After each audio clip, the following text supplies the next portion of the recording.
He lost everything, his job, his house, even the last piece of family he thought he could count on. And just when the world spit him onto the street like trash, strangers handed him a cigarette, a sketch, and a key. What he built next didn't just change his life, it built a new one for everyone who'd ever been broken. Ty Warner hadn't cried in 10 years. Not when his mom died, not when his girlfriend left him a week before their wedding, not even when he'd been laid off from the city utilities department after 12 years of showing up early and staying late. But when the sheriff posted that eviction notice on the peeling green door of his family's house, the same one he'd grown up in, the one his father had died repainting, something cracked in his chest. Not a sob, not a scream, just a quiet, stinging leak behind his eyes he couldn't blink away. The house stood silent behind him, the old porch sagging like an exhale, two duffel bags slumped at his feet. Everything else he owned had been sold, donated, or left behind to rot. It wasn't just a foreclosure, it was an erasure. Ty stepped onto the sidewalk like someone stepping off a cliff. No plan, no backup, just the clothes on his back, a 5-year-old pickup with a cracked windshield and $62 in his bank account. The first night he slept in the truck, parked behind an abandoned gas station on Route 9. The cold gnawed at his bones. He told himself it was temporary, he lied well. By the third night, a raccoon had stolen one of his shoes, and he was seriously considering walking into a shelter. But pride is a stubborn bastard, so he drove aimlessly through back roads, trying to convince himself he still had options. Then he saw the church. Not one of those shiny glass and steel megachurches. This was a squat, tired-looking building tucked behind a salvage yard. The sign out front said Faith and Fire in faded letters. Underneath, food at 6, no questions asked. That last part hit him like a punch. Inside, the folding chairs were mismatched. The soup was watery, but the people were something else. There was Lena, who looked like she'd been a model in another life, but now wore men's jackets and spoke 5 languages. Clarence, a Vietnam vet with a tattoo of a dancing bear on his neck who could recite Shakespeare better than Ty's old high school teacher. And June, a teenage runaway who drew hauntingly beautiful sketches on napkins and said almost nothing. They didn't ask about his past, didn't ask why his hands shook when he held the plastic spoon. They just let him sit. By the end of the week, Ty was sweeping floors for the church in exchange for a cot in the basement. He hadn't slept that well in months. One night, Lena sat next to him on the stoop out back, passing him half a cigarette.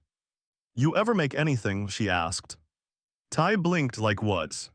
Like with your hands, not just work, something that says you were here. He shook his head, "Don't think I've ever had time for that." Lena just smiled, "You will." He didn't understand what she meant. Not yet. But something stirred in him then, something that had been buried under bills, expectations, and disappointments. A question.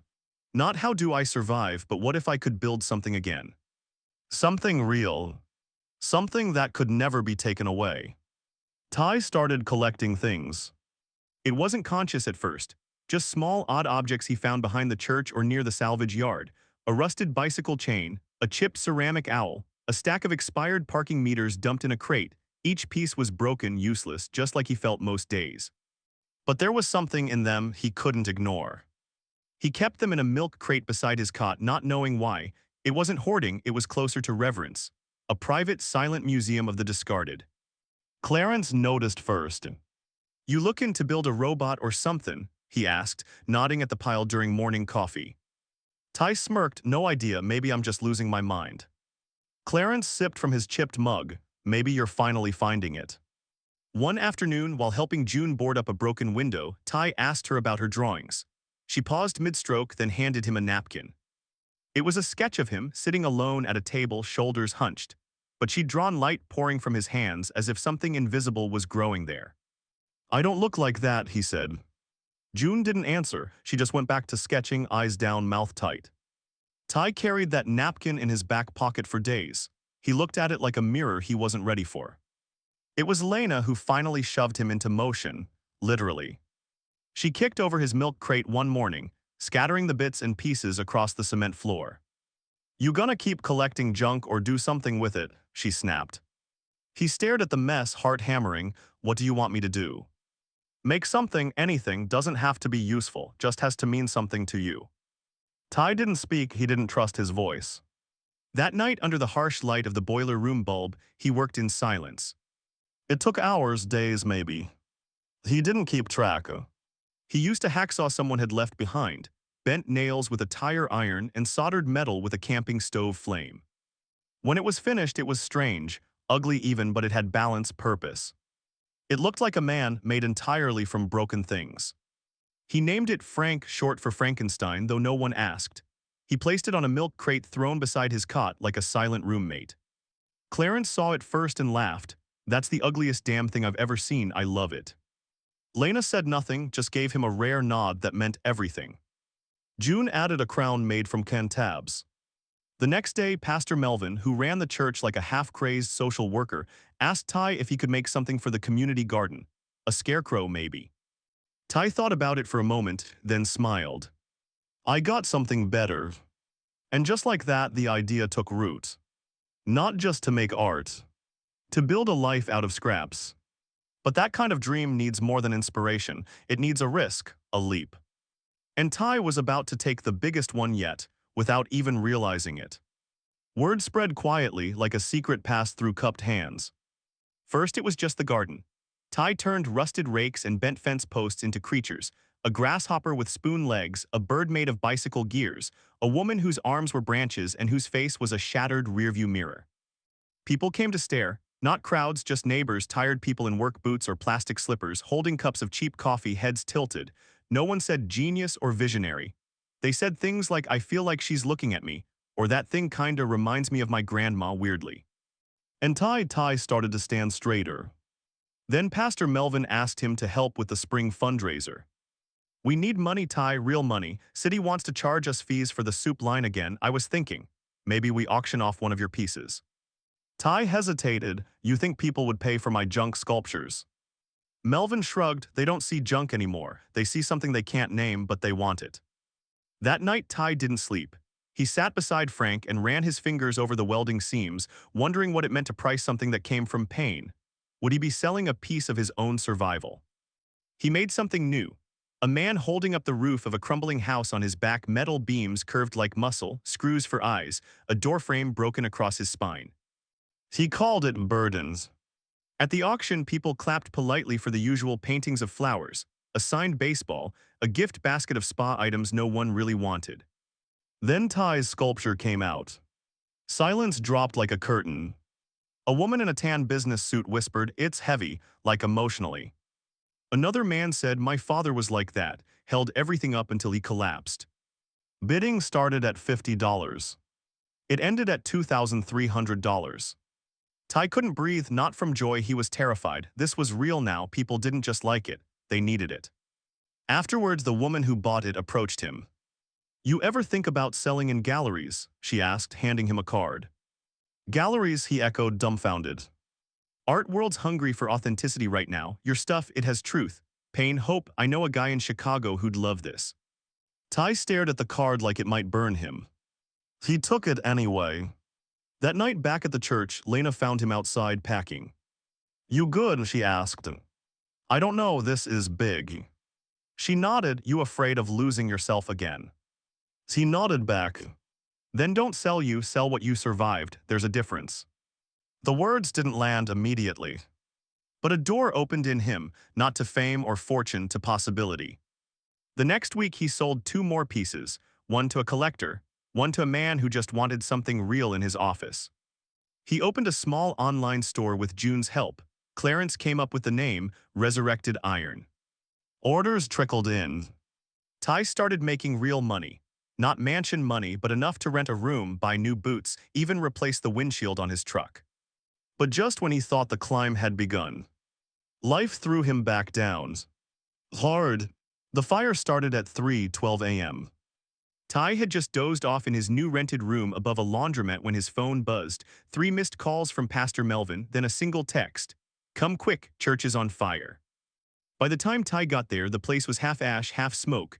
Red and blue lights pulsed across the cracked sidewalk. A fireman held him back as the roof groaned and collapsed inward. Clarence stood on the curb in a bathrobe, coughing into his elbow. June hugged a box of half-wet sketchbooks to her chest, her eyes blank. Lena was yelling at a cop, her voice hoarse from smoke or rage, probably both. Ty didn't ask questions. He ran toward the building until someone tackled him. He didn't feel the gravel tear his palms, didn't hear them shout, All he could see was Frank, his first sculpture, the one he'd never sell, melted into a pile of steaming slag. 2 days later, the official cause came in: arson. Someone had thrown a Molotov cocktail through the back window. Police had suspects but no one in cuffs. Melvin was devastated. Insurance would cover the building, but not the community, not the trust, not the rhythm that fed so many people in silence. And then came the real twist. Ty's art had become a target. A blog post went viral, written by a cynical local columnist. Homelessness as performance art: a man builds a business on the backs of poverty and pain. Is this inspiration or exploitation? The comments were brutal. He's profiting off being poor. Bet he was never really homeless. Another fake savior. Ty stopped checking his store page. Orders froze. One buyer even demanded a refund, saying the piece now felt manipulative. He didn't know how to fight a war with shadows. He met Lena behind the salvage yard where it all began. She sat on a rusted washing machine, flicking a lighter open and closed. "Someone lit the church on fire," he said, "and I'm the one getting burned." She looked up, tired but steady. That's how it works when you start to matter. People who have never built a thing will always try to tear down what you did. "But why me?" he snapped. "Because you remind them of what they gave up on." He didn't answer, just stared at the sky. It was raining, not a storm, just enough to soak into your bones and make you question everything. Lena slipped something into his coat pocket: a key. "What's this?" "Clarence and I scraped together what we could, rented you a space. It's small, out by the train yard, but it's yours." He shook his head. "I don't want charity." "This isn't charity, Ty," she said. "This is belief. Now shut up and use it." He opened the door the next morning. The place smelled like oil and dust. One flickering bulb hung from the ceiling. The floor was stained with old paint. There was no heat. But it was his. He brought Frank's melted remains in a shoebox, laid them out on a work table, and started building again. Ty didn't try to rebuild what he'd lost. He built something else entirely. The new shop, a one-room cinder-block cube near the train yard, was loud, grimy, and stank of hot metal and determination. But inside, the rhythm of welding, grinding, and hammering became its own kind of prayer. Each sculpture wasn't a product, it was a survival story told in steel. He stopped checking his online store, stopped reading articles. He focused on the work. The pieces came out darker, stranger. A man drowning in gears. A woman sewn from fence wire, arms outstretched but chained at the wrists. A boy climbing a ladder that never touched the ground. Each one sold through word of mouth. Not through fancy galleries, but through whispers. People came: businessmen in tailored suits, college students with chipped nail polish, widows clutching a photo they couldn't throw away. One buyer was different. She didn't knock, just walked in while Ty was welding. Middle-aged, sharp eyes, wore silence like armor. "You're Ty Warner's." He paused. "Yeah, you with the city?" "No," she said, walking slowly around a sculpture of a girl made of fan blades and copper pipe. "I'm Grace Yoon. I run a design house. We rep industrial artists. Found your name through a woman in Chicago who swears your work saved her marriage." Ty blinked. "Excuse me." "She and her husband stared at your burden piece for an hour. Said it reminded them what holding up a family actually looks like." He didn't know what to say. Grace stepped closer. "I want to represent you, build your brand, show your work in real spaces, not Instagram posts and sympathy clicks, but real presence, galleries, commissions." He shook his head. "I'm not a brand." "No," she agreed, "you're a movement." The word made him flinch. Movements felt dangerous, unstable. But Grace wasn't finished. "I've already secured interest from a hotel in Austin and a foundation in Detroit. They want custom installations. You'll have full control and I'll handle the suits." Ty stared at her, heart thudding. He once cried over a stolen shoe. Now people wanted to pay thousands for the pieces that came out of his pain. He looked around the workshop, at Frank's remnants, at the sketch June had made still pinned to the wall. "Okay," he said finally, "but I want to hire people like me, people who have been stepped on." Grace raised an eyebrow. "Like who?" "Like Lena, she can weld. Clarence can manage logistics. June's got an eye, she can sketch plans. They don't need a second chance, they need a first real one." Grace studied him for a moment, then nodded. "Deal." Ty didn't know it yet, but that conversation would be the beginning of something much bigger than a career. It would become a haven. A forge where broken people reshaped not just iron, but themselves. The warehouse buzzed with life. What started as Ty's one-man shop became a humming, sparking organism. Lena handled training and quality control like she'd been born with a blowtorch in her hand. Clarence, clipboard always tucked under one arm, ran shipping and kept everything on time. June designed alongside Ty, her drawings growing more intricate, bolder, braver. They called the place the Forge. Not a factory, not an art studio. A crucible. Every piece sold had a name, a story. Customers didn't just buy sculpture, they bought testament. But success, like fire, spreads fast and carelessly. With growth came pressure. Deadlines stacked like bricks. Grace landed them a commission with a luxury rehab center, 6 installations in 3 months. Then a tech company wanted a custom lobby centerpiece, a statement on resilience and transformation. Ty tried to stretch, to scale, but something inside him started cracking. He was no longer just building. He was managing. And he hated it. Worse, he started cutting corners, not in the work but in the mission. He turned away an applicant who smelled like alcohol, told Clarence they couldn't afford to take on another project right now. Clarence didn't argue, just nodded. But something in his eyes dimmed. Then Lena stormed into Ty's office one night, welding mask tucked under her arm like a threat. "You remember why we're doing this?" Ty looked up, eyes hollow from spreadsheets. "I'm trying to keep us afloat." "No," she said, voice shaking. "You're trying to be safe, and that's not who we are." He stared at her. "You think we got here by playing it smart," she said. "You built this with burned hands and borrowed time. You pulled us out with you. Don't forget what it cost." Silence. Then Ty whispered, "I'm scared." Lena softened. "Good, that means you still care." The next day, he rehired the man he'd turned away, gave him a broom and a cot, sat down with Clarence and let him speak his mind for an hour straight, invited June to co-sign every design going forward. Then came the letters. Handwritten, no return address. "I saw one of your sculptures in a hospital waiting room. My son died that day, but your work made the pain bearable. It reminded me that beauty can still come from broken things. Thank you for not hiding the cracks." Ty read it twice, then once more. He didn't cry, but his hands trembled in a way that felt holy. That night he welded without gloves, let the sparks kiss his skin, remembered the cold of the truck, the scent of burnt soup at the church, Lena's cigarette, June's silence, Clarence's Shakespeare. Each moment had led here. But the path wasn't finished. Because the past still had one more twist waiting. And it wore his father's name. The letter was postmarked from Milwaukee. No return address, just a name in careful, unfamiliar handwriting. Gerald Warner. Ty stared at it for a long time. His father had died when Ty was 15. Heart attack on a ladder, repainting the house after work, or so he'd been told. He opened the letter with shaking fingers. "If you're reading this, then the lawyer followed my instructions. I imagine you're angry or confused or both. I deserve that. I wasn't dead when they told you I was. I just left." Ty stopped reading. The room spun. He sat down hard on the floor of the workshop. Lena found him an hour later, letter in hand, face pale. "What is it?" she asked quietly. "My dad," he whispered. "He faked his death, started a new life." There was no anger in his voice, just a hollow wonder. "He's dying now, wants to meet, says he's leaving me something." Lena didn't push, she just said, "Then go, face it, burn it, forgive it, whatever you need." The meeting was in a nursing home outside Madison. Gerald Warner was a shadow of the man Ty remembered, thinner, grayer, but with the same jaw, same eyes. "I was a coward," he said, voice raspy. "I broke under pressure, couldn't carry the weight, so I ran." Ty didn't speak. "I thought I was saving you from me. Turns out I was just running from myself." Finally, Ty said, "I needed you." "I know," his father said, tears running down his face. "And I failed you."